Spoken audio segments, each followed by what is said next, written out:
According to a recent report, Switzerland is planning to ban electric vehicles in the country. The country officials have drafted a proposal that would restrict power usage to prevent blackouts and power cuts in the country to brace up for an energy crisis this winter. If it happens, Switzerland would become the first country to put a ban on electric vehicles. The reason Switzerland is preparing for possible blackouts is that the country relies on imported energy during the summer months. While more than half or 60% of the country's energy comes from hydro-powered means, but in the winter months, production slows down and the country relies on imports.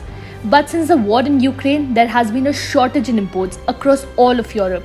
But since Switzerland is dependent on hydropower, it becomes more vulnerable to energy shortages.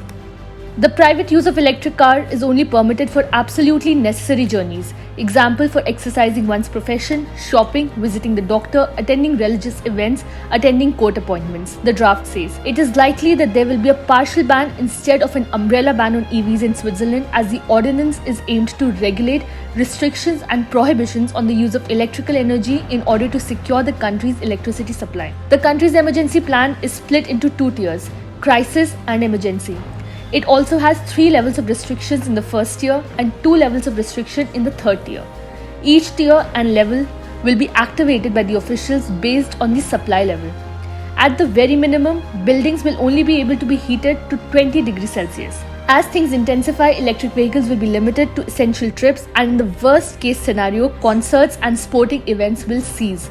Additional measures like escalators and holiday lights getting turned off, leaf blowers getting silenced, and cryptocurrency mining getting banned are also included in the plan.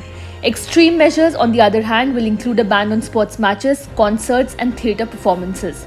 While Switzerland may not be among the top countries with the largest EV markets, the country has over the past decade demonstrated a rapid growing adoption of EVs. This characteristic is displayed not in the number of EVs currently available, but in the annual increment as well. Over the past decade, Switzerland has maintained a steady positive evolution in its EV market valuation as well. Moreover, as of February 2021, Switzerland ranked third in the list of the top 7 European countries with the highest market shares of BEVs.